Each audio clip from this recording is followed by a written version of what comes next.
Welcome to the NICU Today podcast, a podcast to give families a new point of support as they navigate the NICU journey. Thank you for listening. Please don't forget to subscribe wherever you enjoy your podcast and share this episode with anyone who might find it helpful. Our guest today has experienced not only the NICU, but also a heart condition that has impacted her family in so many ways. She's here with us to share her family story, lessons learned, navigating the unknown, and so much more. Welcome, Danielle, to the Today is a Good Day podcast. Thank you, Martha. I'm happy to be here. Tell us a little bit about your family's journey to starting a family. Yeah, absolutely. So I'll definitely, I'm sure, talk more about our genetic heart condition as we move forward. But my family does have a genetic heart condition called long QT syndrome. It is an arrhythmia. So when we talk about my journey of starting a family, my husband and I knew we wanted children, but we were unsure about what starting a family would look like for us. It was one of the first things I told him about myself after we met.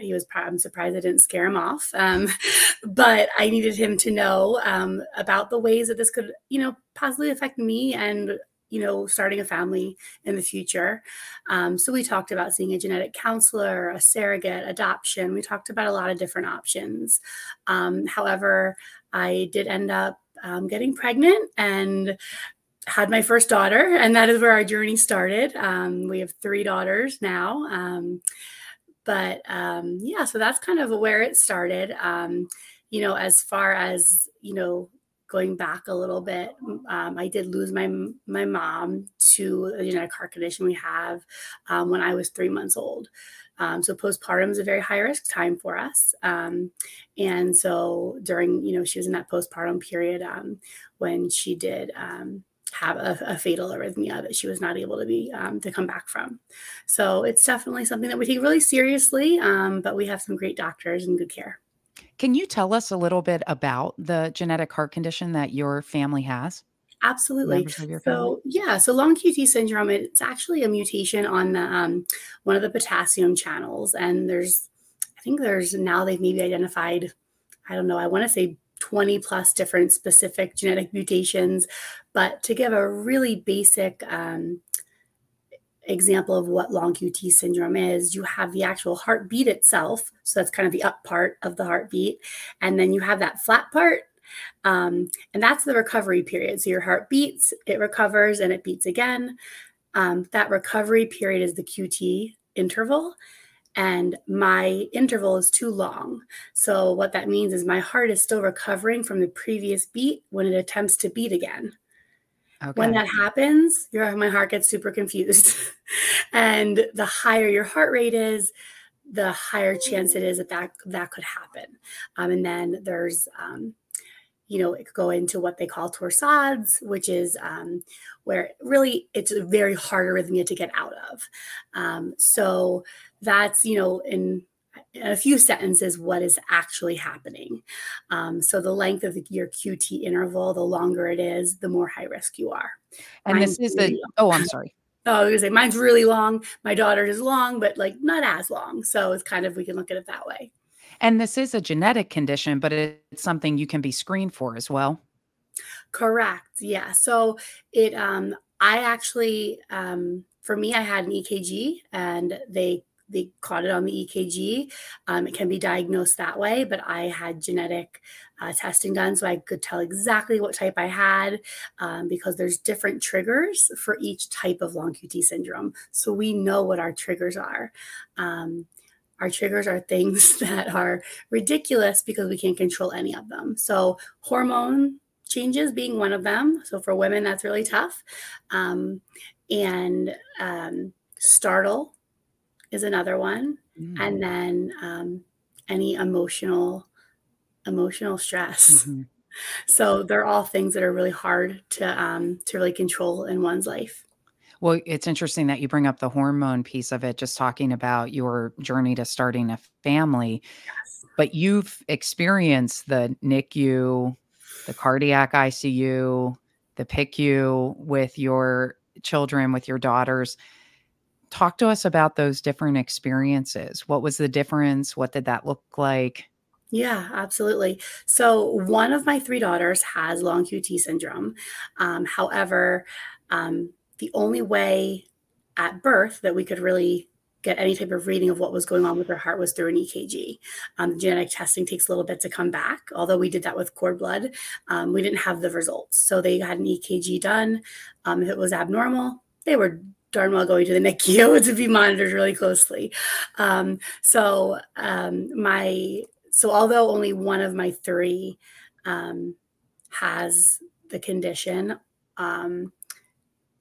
two of the three had abnormal EKGs at birth. I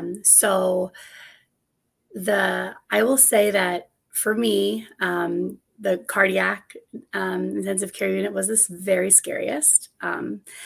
The PICU was the loneliest, I would say. And then the NICU itself was the most streamlined, but I did see the most gaps there. And so I would say the longest journey I had was in the cardiac intensive care unit with my daughter who does have the long QT syndrome. We actually, our story's not typical in that we got to bring her home with us. So she came home with us. However, we got a phone call and it was the day after Christmas. I remember like at 8:01 a.m. the day after Christmas. And it was like, you need to get in the car and get your daughter down to CHOP now. And we're like, okay. So we packed on up and went down, and I wasn't even prepared. And, we didn't even think what to bring or what we'd need. And my husband and I were like, do we both go? So he drove us down. He dropped me and my daughter off. My parents watched the kids. He came back. It was kind of a whirlwind. But it was scary. She was getting, she was being down there to be monitored, an initiation of new medications, which can affect sugar levels and a lot of other vitals. So there was a lot that they were looking for. So there were a lot of little things I didn't even consider. Like I brought all pajamas that zipped up. So I was lucky that I have a baby that was able to wear clothes, and that was fantastic. But I needed snap pajamas. So thank goodness I had a village, and I was like, somebody bring me the pajamas with snaps so we can get all those cords and wires. But when those alarms go off and you don't know why they're going off and all of that, I think what's made that part the scariest for me. Well, I think you brought up such a good point. It's something as simple as bringing zip up pajamas to the hospital thinking, oh, this works. This is what my baby's going to be in. And to think about really needing those pajamas that are magnetic or are snaps or Velcro, something that you can move the wires in and out of, the monitors in and out of. It's so important. When you think back on those times in the cardiac ICU, in the PICU, in the NICU, what were the different ways that you advocated for your girls in those different scenarios? Yeah. So honestly, it looked very different for me for each of my children. When I had my first daughter, I didn't know I could advocate. I was 24 when I had my first daughter. I didn't know what I was walking into. I didn't know what I could ask for. I didn't know what was available to me. So what I found, I look back now, and I think my feelings and my needs came out as frustration and came out as maybe not so nice. And I think I'm a nice person, I think, but maybe came out not so nice. It was hormonal. I was separated from my first daughter. I was taken to the cardiac unit.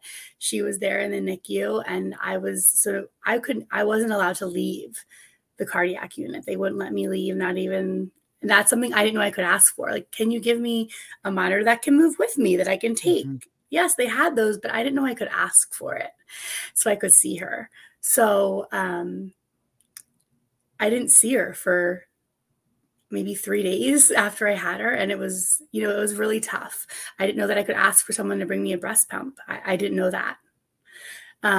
So by the time, and lots of advocating happened with my second daughter, obviously, by the time I had my third, I was proactive in advocating. So before I had her, I set up a meeting with the neonatal team. I set up a meeting with the electrophysiologist that would be, and team that would potentially be there on staff that would be taking care of me. I made sure that as long as my daughter was stable, they could do that initial EKG bedside as opposed to taking her from me.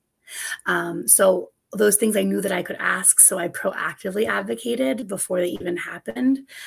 So it was already kind of set in motion, and they knew those were expectations I had, as long as it wasn't, hindering the work of the doctors and nurses, because they're busy and they're doing their very best to take care of me and my little one. And so, I think knowing the who, what, where, when, and why of advocating is really important. And I'm really passionate about that, and helping others to do that when they're not sure how to. What do you tell someone? I totally agree with you. When we were going through the NICU, we've had so many conversations on the Today is a Good Day podcast with different guests who also did not know the questions to ask, including us, right? That's why we have this podcast, so that we can help people know the questions to ask and be more educated as they go through their own personal NICU experience. But if you had one piece of advice for families who are getting started on their journey or are trying to figure out the questions to ask, what would it be for them? I would say to not be afraid to ask the question. That the worst case scenario is the answer is no, there's no way we can do that. But if they're unsure, just ask the question. If the doctors or the nurses aren't able to give you an answer, ask for a caseworker or a social worker. Mm-hmm. That would be my one piece of advice. Getting that other person in there whose job it is to take care of the family and to make sure their needs are met is really important. And sometimes the doctors and nurses are so busy taking care of all the complex needs that are happening that it's not in the forefront of their mind to call that social worker or case manager to come down. So ask for that. And sometimes those support systems within the hospital also might be known as a family advocate. So it could be a social worker, it could be a case manager, but it also could be a patient advocate or a family advocate who is on staff at the hospital. And we actually just shared our new advocacy checklist at todayisagoodday.org under Today is a Good Day resources. So you can definitely check that out. It has just so many different questions that you can ask as you get started in your own personal journey, questions for the doctors, just to help you feel part of the care team taking care of your child. So definitely that something for our listeners. Amazing. I wish if I had a list like that, it would have, I think of just going back to my first daughter, if I just would have had a list like that in front of me, it would have changed my experience so drastically. I can't even think about it. Mm-hmm. So yeah, definitely check that out and have that list handy for anyone who, might be looking as to what to ask for. And one of the things you've had to go through that not everyone did, our NICU experience, we didn't have any other children at home, but here you are, you have your 3 beautiful daughters, each had their own experience for sure. But as you were going through your journey of welcoming your daughters and you had older children at home and you had to go to the NICU or the cardiac ICU, how did you navigate through that? It was really hard. Honestly, it was probably one of the hardest parts. If you talk about mom guilt, that was, like if I could split myself in half, what child do I choose to be with? What children, like it's really forcing you to make that choice. And with us, the hospitals were, far away. It's a good hour and a half into the city from where we live. And so CHOP, where my daughter was for the longest period of time. And so it wasn't just like my husband and I could do easy switch outs, like it was a long, and there's the parking garage and the traffic and all of that. So it really was kind of, we had to choose. We had to make that choice as to who was going where. So I think that the way that I navigated through it in the end and got through it was having to give up a little of that control that a lot of us moms are used to having. What are you talking about, Danielle? Yeah, I know. We don't have that at all. So I had to just give it up and realize I have a husband and dad to my children who is fully capable of being there for them and taking care of their emotional and physical needs. And even if they wanted mom instead at the moment, that he was there. and that I had to lean on him, and then also leaning on extended family as well, because we're blessed to have extended family close by who was, jumped at whatever we needed. So it was hard because I wanted to do it all. I wanted to be all the places, but giving up that control. And Well, I then think that's FaceTime. yes, yeah, and I do think we hear people have trouble saying, "Yes, I need the help." So how do you get over that hump? How do you say, "Yes, I need you to come and do my laundry," or, "Yes, we could use dinner Hard. tonight." How'd you get over that? Yeah, I think that it took way too long. I think that I tried to just hold it all together and for longer than I needed to. And it wasn't until um, I call her my mom because my stepmom has been in my life since I was 8 years old. But it wasn't until she put her foot down and was like, "You need help. We're gonna get our church to help us, and we're gonna set up a meal Mhm. train, and we're gonna get family to step in, and we're gonna, all these people who love your family and care about you, they want to help. We're doing this because you need it." She's like, "And I need it," because a lot fell on her, right? As her wanting to take care of her daughter. So yeah, I think she's the one who finally was like, "It's time." So take advantage of the supports that are out there and just say Yes. yes to Say family, yes friends, right anyone away. who If want to they're help you. asking you, they want to help you. And a So lot say of times yes. people don't know what to do. I mean, I think back, my best friend, she was Yes. there the day after our girls were born, and she would say, I just don't know what to do for you. I mean, she didn't know how to help us. And I think people will ask, and while it's just one more thing for us as the NICU parents to say, well, I don't know what to tell you. I don't know how I need help. I don't know what I need you to do.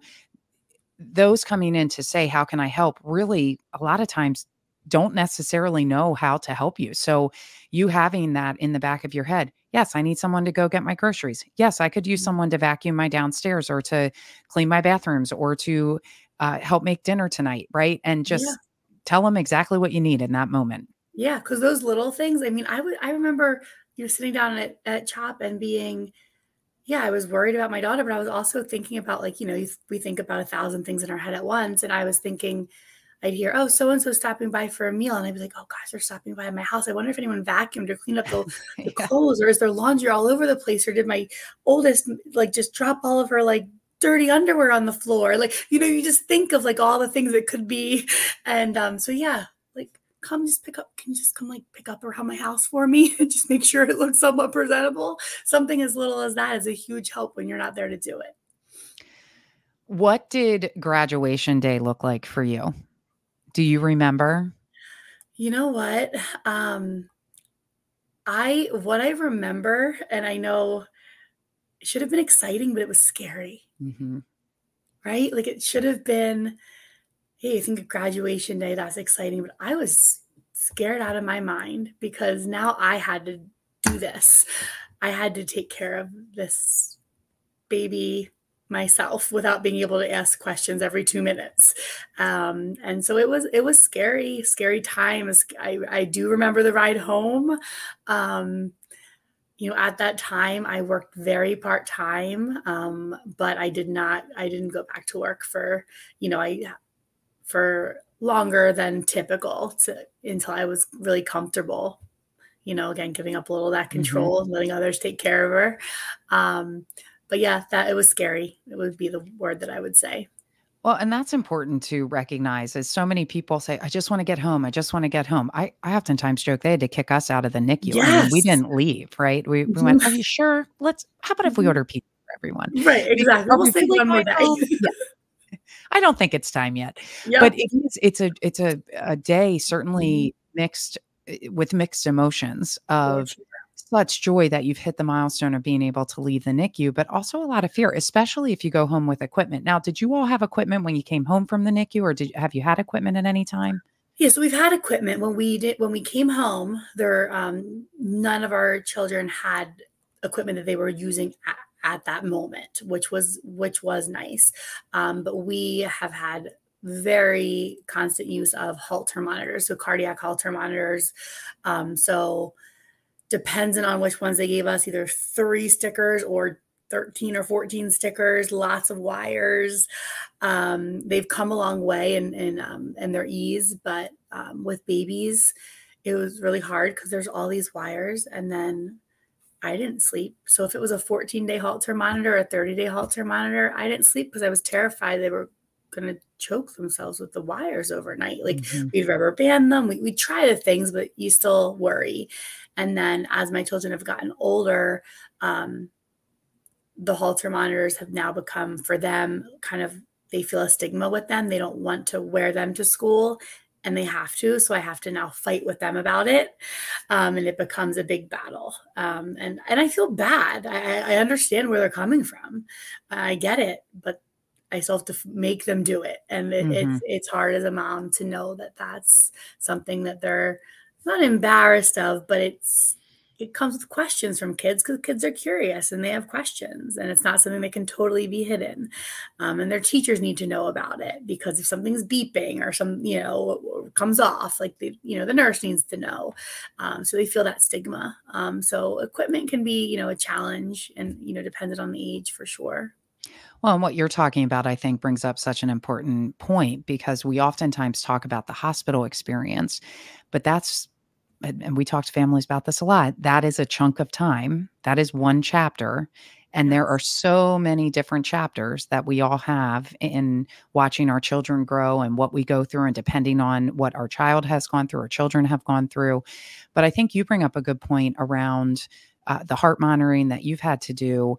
And I'm wondering what advice you have for other families kind of navigating these different chapters with medically complex kids. Absolutely. I would say first is that what I'm finding now is I waited too long for my daughter to get her any type of behavioral health help. I didn't think that she needed it. And now I look back and I'm like, I should have gotten at 3, I should have done like art therapy or something, because now at 8, almost 9, she's really struggling, like really, really struggling.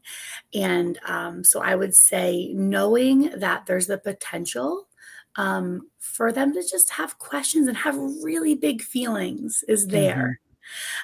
So just to be aware of that, and to just get them that help. And it doesn't need to look, again, it can just be them drawing pictures and someone talking to them about the pictures they're drawing, as simple as that.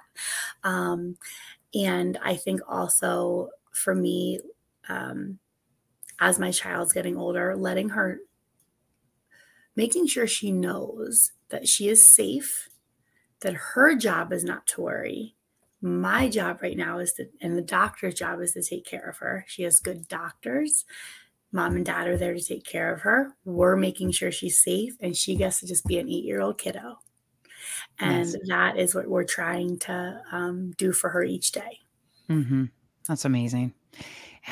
Have you seen, with what each of your daughters has just gone through, how has their experiences kind of impacted their relationship with one another? Have you seen anything with that? A lot. I mean, if I'm being brutally honest, they really do not get along. And it's a struggle every single day. When deep down, if one of them is hurt, or if one of them, when there's time to, my daughter with the heart condition, Alana, if she potentially is having an actual symptom, a heart symptom or whatever, my other daughters are worried. They're terrified. They want to be there to help. They obviously love each other. There's no doubt there, but there's resentment in just something as simple as, like, I take, the day, sometimes I take her out of school. I don't work, and I have to take her to her cardiologist appointment. And that's a day I spend with her, and I don't spend with them. And they resent that. They resent that there's certain things that just, as simple as, like, they're playing hide and seek, and they want to, they go, "Ah," and scare her. And I'm like, you can't scare Alana. Like, and, I don't mean to get mean about it, but it scares me. So then, like, that they're doing that. But then there's resentment the other way too, because I feel like then my daughter with the heart condition is jealous of things that the others can do that she can't.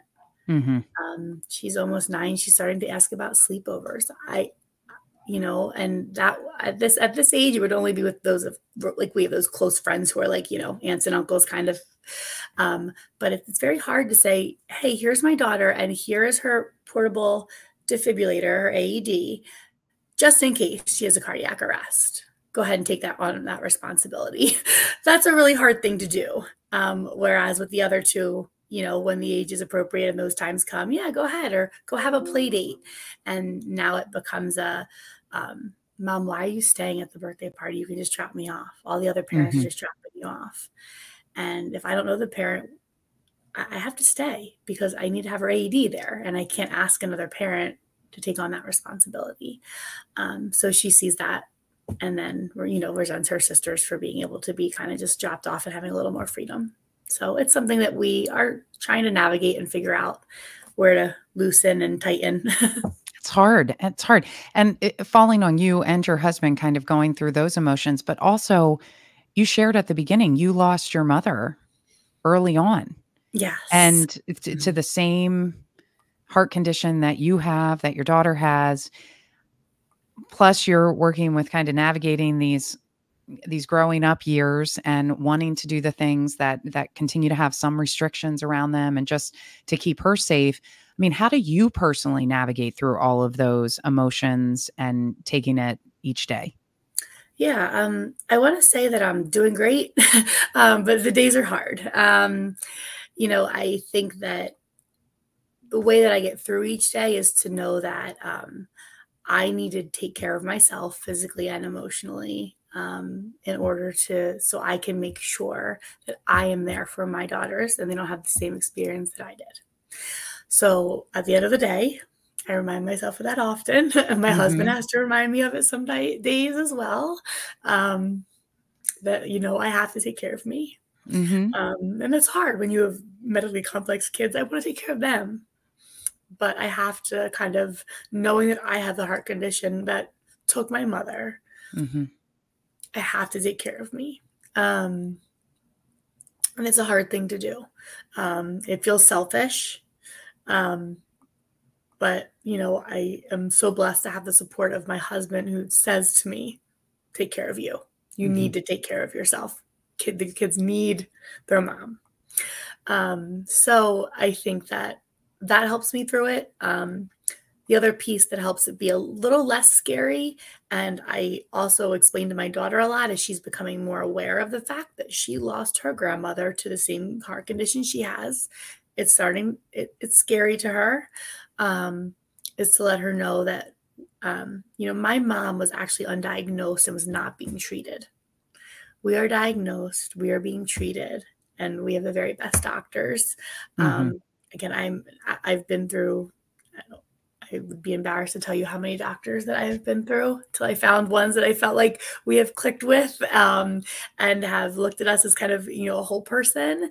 And, so I really do feel like we're being taken care of by the best of the best. And unfortunately she did not, because she passed away in 1984. 1984 is when long QT syndrome was actually officially considered a diagnosis.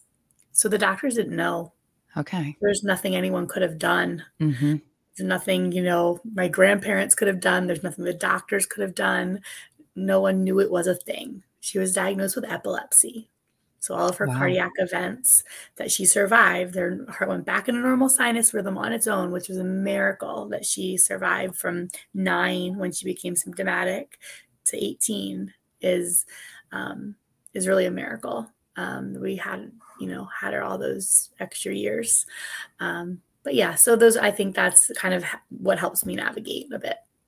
Thank you for sharing all of that. And also just look at the work that you're doing. So full disclosure here, Danielle is our program manager for Today is a Good Day, helping other families, but also through your volunteer work that you do with Simon's Heart. I mean, look at the impact that you are making on other families who are going through the same thing. Absolutely. It's so important to me. I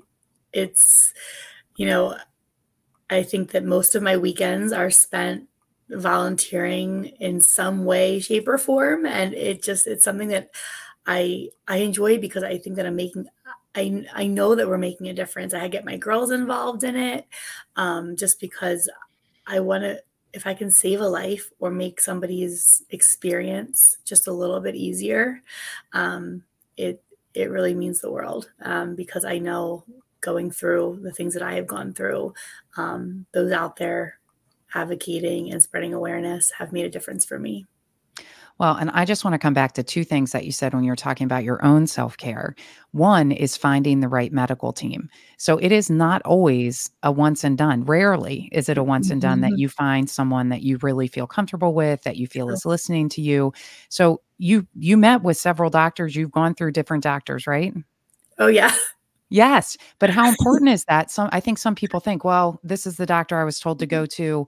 It's okay to ask for second opinions or to do research and ask for others. Yeah, it was hard. And I honestly, like in the beginning, I was like, oh, I'm going to hurt their feelings. They're going to be mad at me. There's going to be a note in my chart. Like I thought all of those things, right? Like as I was like, I know, they'd be like, okay, we're going to schedule your follow-up. And I'd say, oh, I want to, I actually, cause I had already like, pre-done who, if this one didn't work out or we didn't click with, who would be the next person I'd want to see, so actually I want to schedule with so-and-so. Oh, we typically keep you with the same doctor. And it really kind of was a struggle back and forth. And, I had to really explain myself as to wanting to make the change and how, and why I wanted to make that change. And my answer always was that, we needed a doctor that really kind of clicked with our family, that really listened and really understood what our needs were. And that is what I was looking for. So yeah, it took us plane rides away to find the doctor that really did change my life, change my treatment plan, and change my life, and also takes care of Alana. And that's how important it is to make sure that you find the right medical team. Yes. And the other piece I just wanted to mention, and we talk about this a lot with families, but the self-care piece. For you to be the best mother that you can be, that self-care for you to make sure that you are staying healthy, you are taking care of yourself. And look, your daughters are obviously many years out of the NICU, but we talk about this for families that are going through the NICU. It is so important that you take care of yourself as you are going through those very stressful and overwhelming days. And we talk about it a lot, but you got to do it, right? You got to do it. Yes. During the NICU, during that journey, a week after, a month after, a year after, years after. Yes. It's so important to remember. And yeah, it's not as easy to do when you're in it. But if you have that support person, or, that village that's willing to do what they can, take that moment to take a warm shower, it's okay. Do that. If that's all it is, it's something. All right. My last question for you today. How are the girls? So the girls are great. They are sassy. Every single one of them, all three of them. They're sassy. They're outspoken. They advocate for themselves in every way, shape, or form. When they advocate a little too much to me for what they want, my husband always laughs and says, "You created little monsters." But they're doing well. Medically, they are doing well. Alana, like I said, is really struggling emotionally. So we're working to get her the care that she needs, to make sure that she knows that she is safe, and that she is taken care of. She, in all honesty, she's at the age where my mom became symptomatic. So right now, this specific year is a tough one for me. However, I'm so happy to say that she has not been symptomatic, and that is a huge blessing. So right now, she's healthy. Wonderful. And so we're happy to just see that continue. Love it. Well, thank you so much for joining us today. Really appreciate your honesty, sharing your story with us. Thank you for being a guest on the podcast. Yes, thanks for having me, Martha. Thank you for tuning in to the NICU Today podcast, brought to you by Today is a Good Day. Learn more at todayisagoodday.org.